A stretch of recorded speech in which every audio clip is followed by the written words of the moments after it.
Hey guys, trust always good.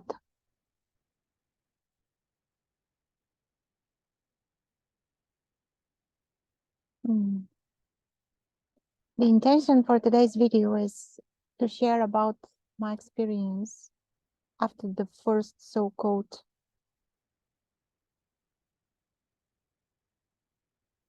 shift of perception or mm, yeah, after the first inner experiential recognition that Luchana was never here to begin with. That there was just life flowing freely as always. Mm.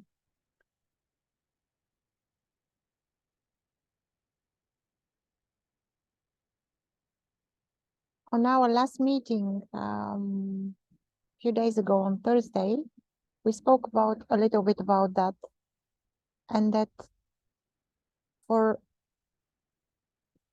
around 3 years,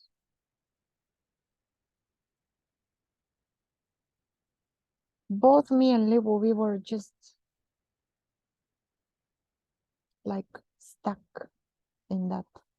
I mean, I don't know if stuck is a good word.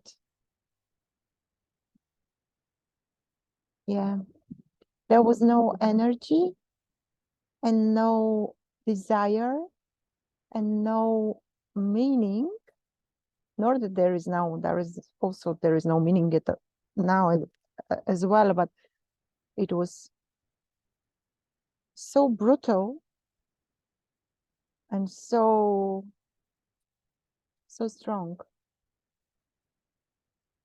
So we couldn't move. What I mean by we couldn't move, I couldn't move. So all the rest things in life, in general life, which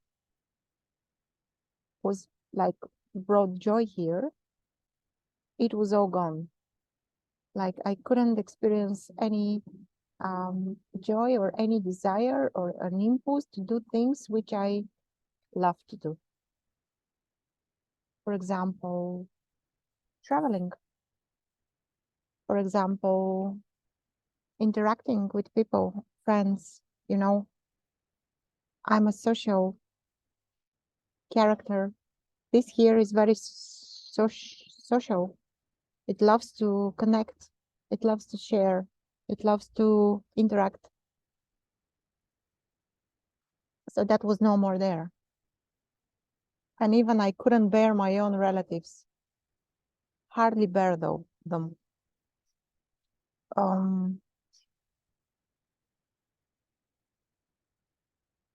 Yeah. As if something cut the joy, and it was almost impossible to relax. I mean, not to relax, to just enjoy certain things. And like I said in our meeting, now I wonder how we managed to survive. I mean, physically, because none of us was working anything. I mean, yeah, we were doing what we are doing, but there was no push to grow, to yeah, as if we were just like that, and whatever was coming, and that was it.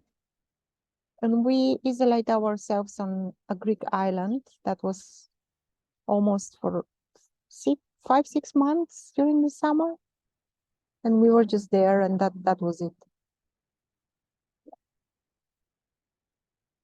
And even though the recognition that there is no one inside doing anything, even that recognition was absolutely obvious. It was so obvious.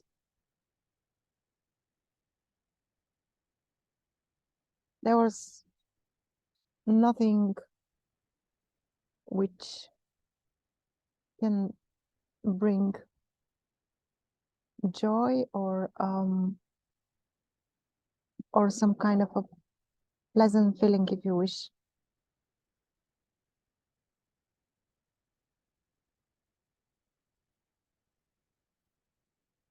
course, when I invite memories now for this period, it is very hard. It's elusive to talk about that even.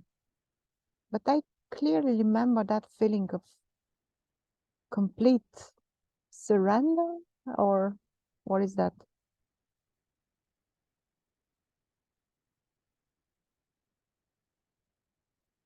And also something, the patterns, the conditioning, which we blindly believe that it will gone like that, as if with a magic stick, still operates here and moves that through life.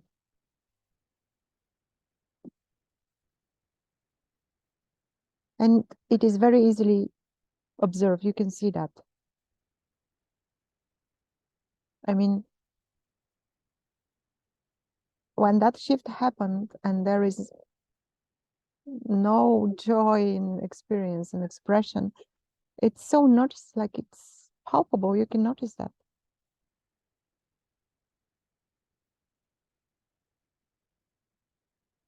So someone asked me recently, what did I do? How did I move? I mean, yeah, as if it was enough to just sit and abide in that nothingness, as if it was enough, as if it was, yeah, enough.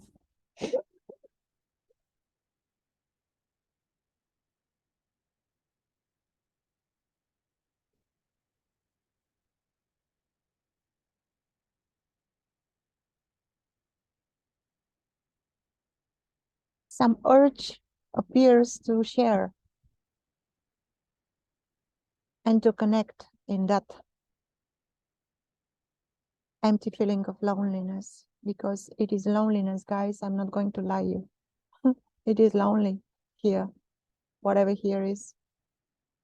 And we are left with nothing but to share that loneliness together.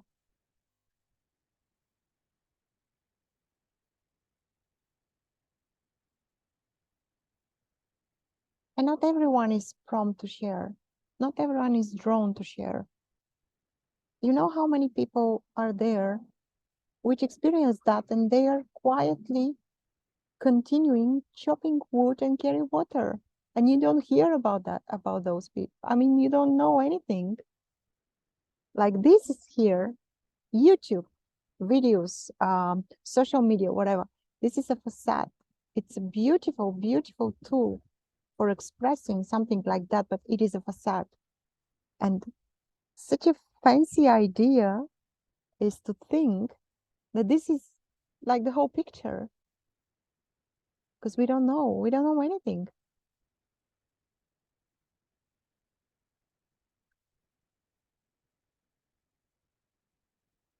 So keep in mind that what you are watching here, listening, it is not the whole picture. There is no way to know the whole picture, guys.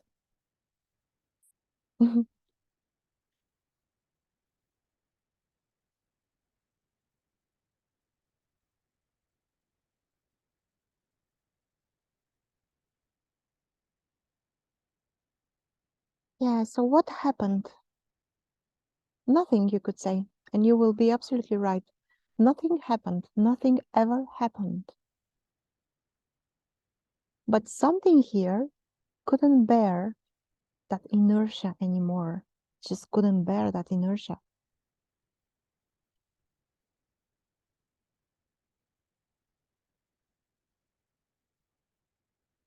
And then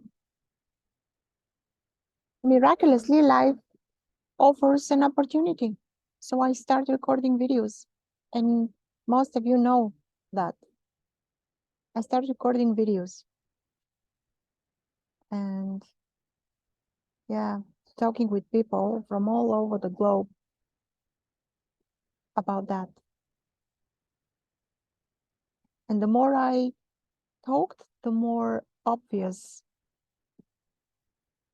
it becomes that there is no one certain way for this to happen. There is no one unique way. I mean, for each one is unique, but there is no one way. And I love to say that this is why it is called unconditional. It doesn't put conditions. There are no conditions for this to happen.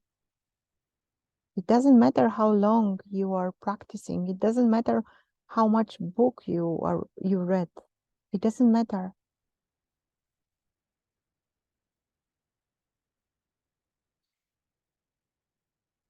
It feels like you are doing like something or going on a journey. But when you turn back to see, there is no journey. No one walks there.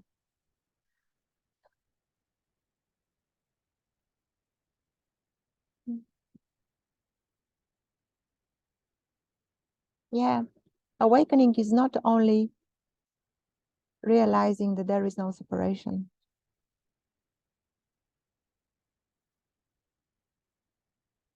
This is the first yet crucial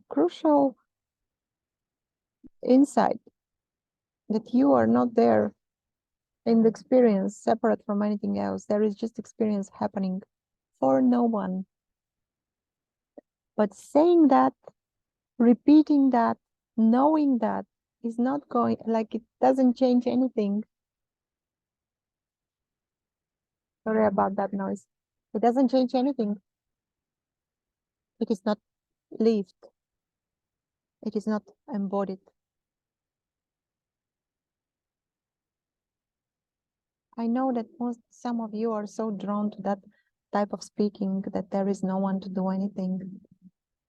Guys,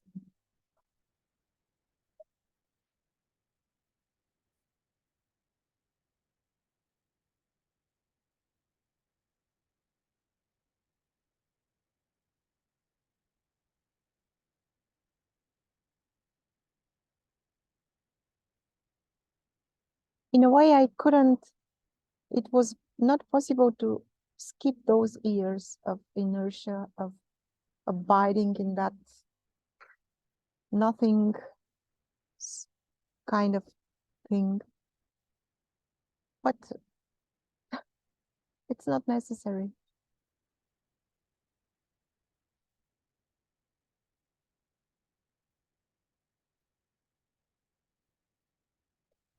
It's not necessary to keep moving through life with this heavy conditioning, with with shame, with feeling guilt, with judging, with addictions.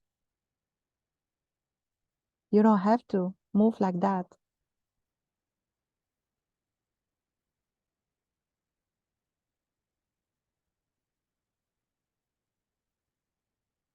You can still continue deluding yourself that there is nothing I can do, there is nothing to do, there is whatever.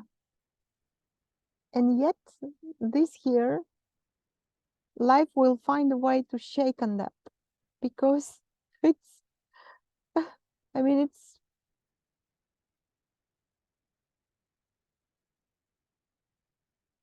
impossible to be other way.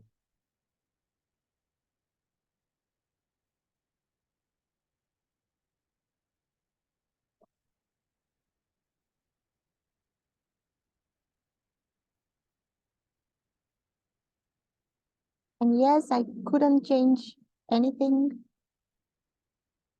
Um, and if there was enough openness and willingness to hear and readiness to hear, yeah, I see these 3 years as not necessary. Why? Why cut yourself from life? Why? This is still separation. This is still duality. Yeah, it is experientially seen, but it's still someone there isolating her or himself from life. And yet you couldn't do anything because the energy is so strong. I mean, the energy from conditioning is so strong.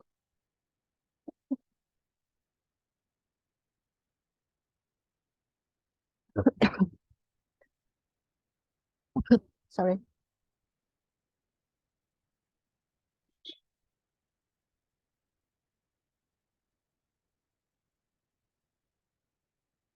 Up to you.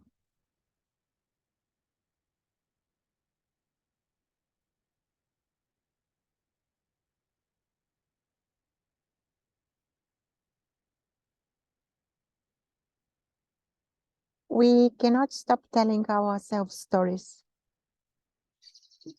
We love hear those stories. We love watch those stories of this profound awakening, of this profound shift, of this profound end of suffering, of this profound end of separation, of this profound, mind-blowing experience.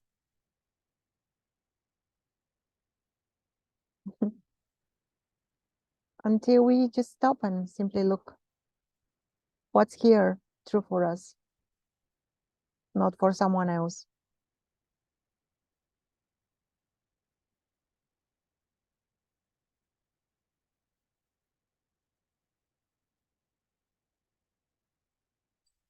So check what's true for you.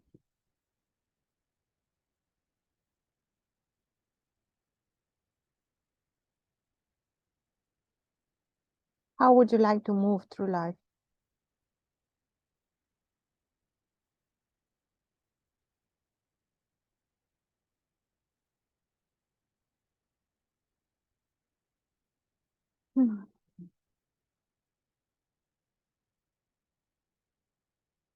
Because it's paradoxical. There is no you separate who has free will, and yet everything, this is free will. This is free will expressing as that. So how would you like to move? How totality wants to move through that?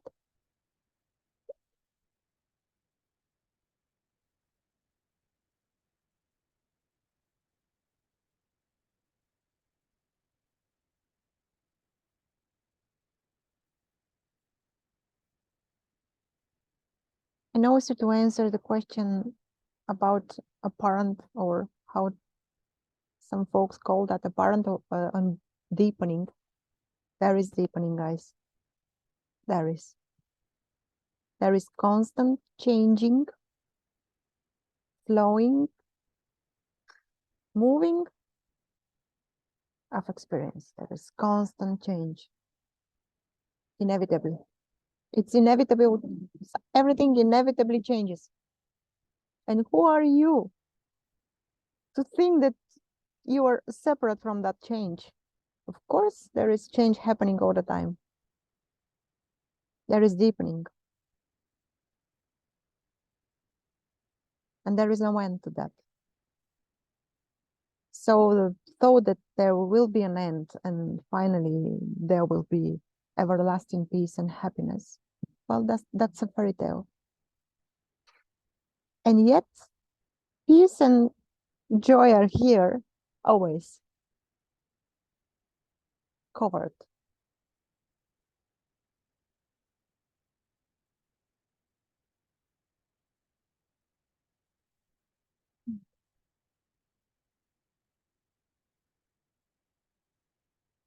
What else to say?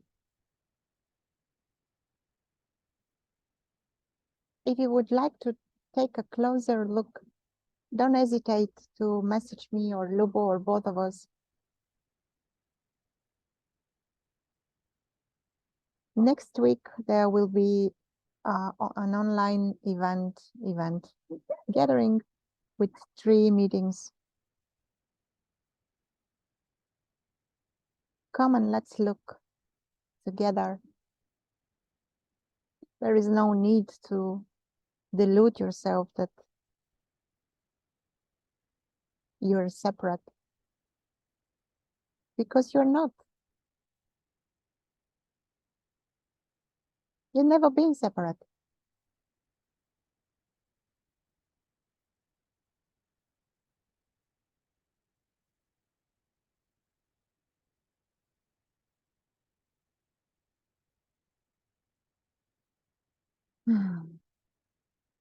Much love, guys.